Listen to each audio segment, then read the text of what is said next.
ವೀಕ್ಷಕರೇ, ದೇಶವ್ಯಾಪಿಯಾಗಿ ತಲ್ಲಣ ಮೂಡಿಸಿರುವಂತಹ ಕೋಲ್ಕತ್ತಾ ಜೂನಿಯರ್ ವೈದ್ಯೆ ಮೌಮಿತಾರ ಹತ್ಯೆ ಪ್ರಕರಣ ಈಗಾಗಲೇ ಸುಪ್ರೀಂ ಕೋರ್ಟ್ಗೆ ರವಾನೆಯಾಗಿರುವುದು ನಿಮಗೆಲ್ಲ ಗೊತ್ತಿದೆ.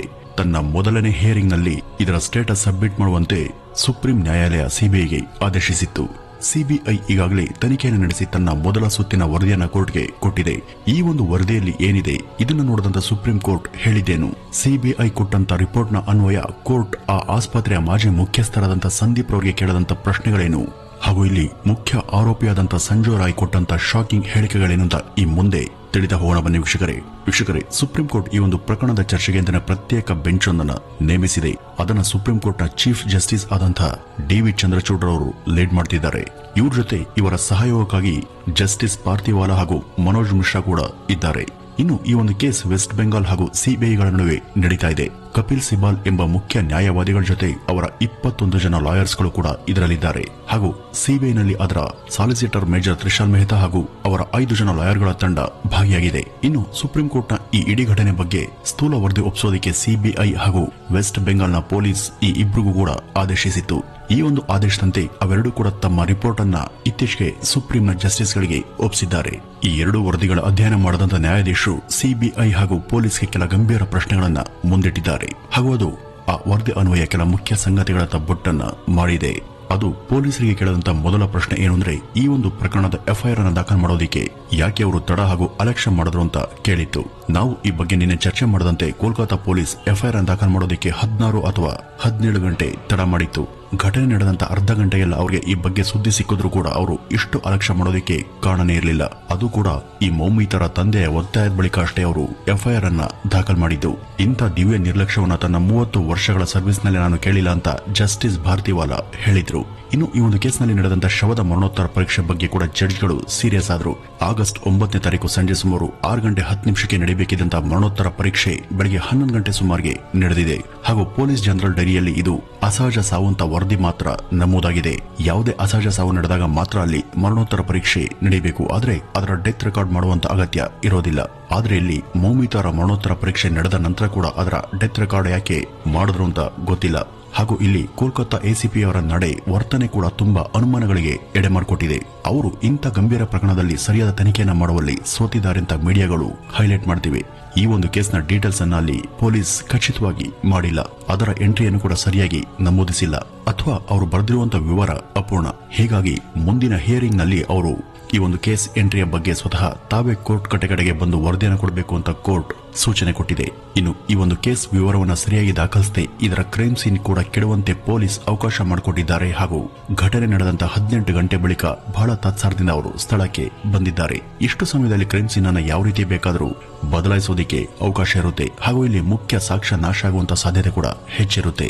ಘಟನೆ ಆದಂತ ಆಲ್ಮೋಸ್ಟ್ 1 ದಿನದ ನಂತರ ಆ ಒಂದು ಸ್ಥಳದ ಮಹಜರ್ ನಡೆದಿದೆ. ಅದಲ್ಲದೆ ಈ ಒಂದು ಕೇಸ್ ಸಿಬಿಐನ ತೆಕ್ಕೆಗೆ ಬಿದ್ದದ್ದು ಘಟನೆ ನಡೆದಂತ 5 ದಿನಗಳ ನಂತರ.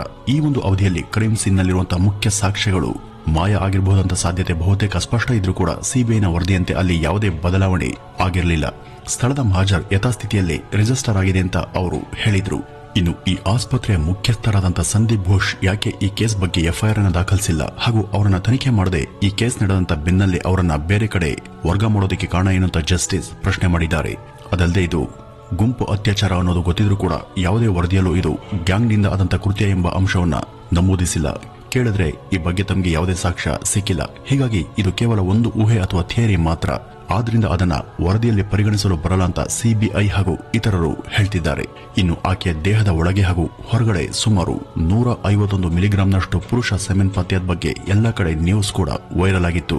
ಇದು ಸೋಷಿಯಲ್ ಮೀಡಿಯಾಗಳ ನ್ಯೂಸ್ ಮಾತ್ರ. ಅವುಗಳನ್ನ ರೆಫರ್ ಮಾಡಿ ಕೋರ್ಟ್ನಲ್ಲಿ ವಾದಿಸೋದಕ್ಕೆ ಬರಬೇಡಿ. ವಾಸ್ತವಾಂಶ ಏನಿದೆಯೋ ಅದರ ಆಧಾರವಾಗಿ ಹಿಯರಿಂಗ್ ನಡೆಯಲಿ ಅಂತ ಚಂದ್ರಚೂಡ್ ಅವರು ಕೆಲ ಲಾಯರ್ಗಳಿಗೆ ಸೂಚನೆಯನ್ನ ಕೊಟ್ಟಿದ್ದಾರೆ. ಒಟ್ನಲ್ಲಿ ಸುಪ್ರೀಂ ಕೋರ್ಟ್ ಈ ಒಂದು ಕೇಸನ್ನ ಬಹಳ ಗಂಭೀರವಾಗಿಯೇ ಪರಿಗಣಿಸಿದೆ. ಇದನ್ನ ಸುಮೋಟೋ ಕೇಸ್ ಅಂತ ಅದು ವರ್ಗೀಕರಿಸಿದೆ. ಈ ಸುಮೋಟೋ ಅಂದ್ರೆ ಅಲ್ಲಿ ಯಾರ ಕೈವಾಡವಾಗ್ಲಿ ಹಸ್ತಕ್ಷೇಪವಾಗ್ಲಿ ಇಲ್ಲದೆ ಸಂಪೂರ್ಣವಾಗಿ ಕೇಸನ್ನ ಕೋರ್ಟೇ ಹ್ಯಾಂಡಲ್ ಮಾಡೋದು. ಅನೇಕರ ಪ್ರಕಾರ ಇದೊಂದು ಗುಂಪು ಅತ್ಯಾಚಾರ, ಆದ್ರೆ ಇದು ಗುಂಪು ಅತ್ಯಾಚಾರ ಅಲ್ಲ ಅಂತ ಸುಪ್ರೀಂ ಕೋರ್ಟ್ ಹೇಳಿದೆ. ಹಾಗಂತ ಇದರಲ್ಲಿ ಈ ಸಂಜಯ್ ರಾಯ್ನ ಹೊರತು ಇತರರ ಹಸ್ತಕ್ಷೇಪ ಇಲ್ಲ ಅಂತಲ್ಲ. ಅವನಿಗೆ ಈ ಒಂದು ಕೃತ್ಯಕ್ಕೆ ನೇರವಾಗಿಯೋ ಅಥವಾ ಪರೋಕ್ಷವಾಗಿಯೋ ಅಥವಾ ಈ ಎರಡು ರೀತಿಯಲ್ಲೂ ಕೂಡ ಕೆಲವರ ಸಹಾಯ ಸಹಕಾರ ಸಿಕ್ಕಿರಬಹುದು ಎಂಬ ಅಂಶವನ್ನ ಸುಪ್ರೀಂ ಕೋರ್ಟ್ ತಳ್ಳಹಾಕಿಲ್ಲ. ಇದೇ ಕಾರಣಕ್ಕೆ ಆಸ್ಪತ್ರೆ ಮುಖ್ಯಸ್ಥರಾದಂತಹ ಸಂದೀಪ್ ಘೋಷ್ ಹಾಗೂ ಇತರರನ್ನ ಅದು ನಿರಂತರವಾಗಿ ವಿಚಾರಣೆಯನ್ನ ಮಾಡ್ತಾನೆ ಇದೆ.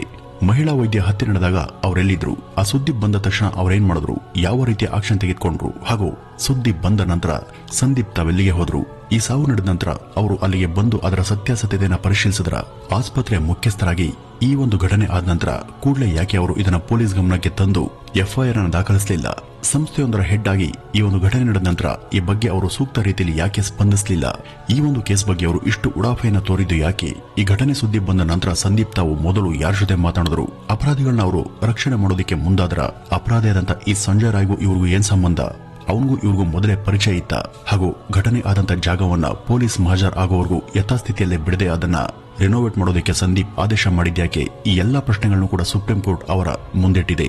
ಅದಲ್ಲದೆ ಆಗಸ್ಟ್ 9 ರಾತ್ರಿ ಸುಮಾರು 10:53 ಯಾರೋ ಮೌಮಿತರ ಪೋಷಕರಿಗೆ ಕರೆ ಮಾಡಿ ಮೌಮಿತಾಗೆ ಆರೋಗ್ಯ ಸರಿಯಿಲ್ಲ ಅಂತ ಫೋನ್ ಮೂಲಕ ತಿಳಿಸಿದ್ದಾರೆ.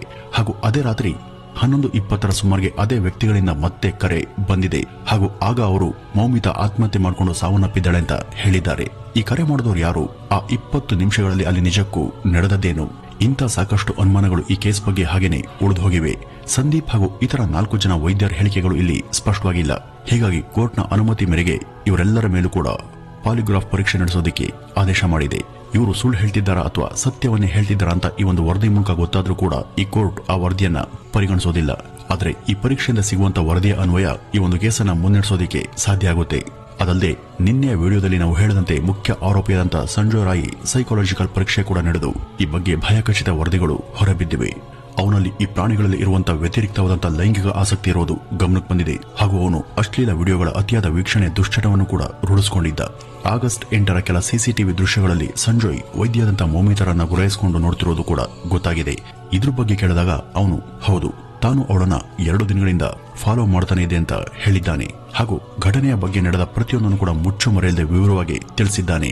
ಅದಲ್ಲದೆ ಇಲ್ಲಿ ಇನ್ನೊಂದು ಅಚ್ಚರಿಯ ಸಂಗತಿ ಏನು ಅಂದ್ರೆ, ಮೊದಲೆಲ್ಲ ಈ ಕೃತ್ಯ ಎಸಗಿದ್ದು ತಾನೇ ಅಂತ ಹೇಳಿದಂತ ಸಂಜಯ್ ಇತ್ತೀಚೆಗೆ ಇದಕ್ಕೂ ನನಗೂ ಸಂಬಂಧ ಇಲ್ಲ, ನನ್ನನ್ನ ಸುಮ್ನೆ ಅಪರಾಧಿಯನ್ನಾಗಿ ಮಾಡುವಂತ ಹುನ್ನಾರ ನಡೆದಿದೆ, ಹೀಗಾಗಿ ನಾನು ಯಾವುದೇ ತಪ್ಪನ್ನ ಮಾಡಿಲ್ಲ ಅಂತ ಗೊತ್ತಾಗ್ಲಿ ಅಂತ ಪಾಲಿಗ್ರಾಫ್ ಪರೀಕ್ಷೆಗೆ ತಾನು ಒಪ್ಪಿದ್ದೇನೆ ಅಂತ ರೋಧಿಸ್ತಾ ಹೇಳ್ತಿದ್ದಾನೆ.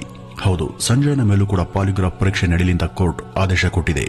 ಯಾಕೆ ಅಂತ ಕೇಳಿದಾಗ ತಾನೇನು ತಪ್ಪು ಮಾಡಿಲ್ಲ ಅನ್ನೋದು ಈ ಪರೀಕ್ಷೆಯಿಂದ ಮಾತ್ರ ಗೊತ್ತಾಗೋದಕ್ಕೆ ಸಾಧ್ಯ ಅಂತ ಸಂಜಯ್ ಹೇಳಿರೋದು ಈಗ ಇನ್ನಷ್ಟು ಅನುಮಾನಗಳಿಗೆ ಕಾರಣ ಆಗಿದೆ. ಹಾಗೂ ಇದು ಈಗ ಈ ಕೇಸ್ಗೆ ಸಿಕ್ಕಿರುವಂತಹ ವಿಚಿತ್ರ ಹಾಗೂ ಅನಿರೀಕ್ಷಿತ ತಿರುವು. ಈ ಒಂದು ಕೇಸ್ ಬಗ್ಗೆ ಮೊದಲಿಂದನೂ ಕೂಡ ಪೊಲೀಸ್ ತೊಡದಂತ ದಿವ್ಯ ಅಸಡ್ಡೆ ಎಫ್ಐಆರ್ ಅನ್ನು ದಾಖಲು ಮಾಡೋದಕ್ಕೆ ಅವರು ತಡ ಮಾಡಿದ್ದು ಸಂದೀಪ್ ರವರ ಸ್ಕ್ಯಾಮ್ಗಳು ಹಾಗೂ ಅವರ ಅನುಮಾನಾಸ್ಪದ ನಡೆ ಹಾಗೂ ಈಗ ಬದಲಾದಂತ ಸಂಜಯ್ನ ಮಾತು ವರ್ತನೆ ಇವೆಲ್ಲ ಖಂಡಿತವಾಗಿ ಈ ಒಂದು ಕೇಸಲ್ಲಿ ಬಹುದೊಡ್ಡ ರಾಜಕೀಯವೇ ನಡೆದಿದೆ ಅನ್ನೋದನ್ನ ಹಾಗೂ ಇದರ ಹಿಂದೆ ಬೇರೆ ಯಾವುದೋ ಪ್ರಬಲ ಶಕ್ತಿಗಳು ನಿಂತಿವೆ ಅನ್ನೋದನ್ನ ಬಲವಾಗಿ ಸಮರ್ಥಿಸ್ತಾ ಇದೆ.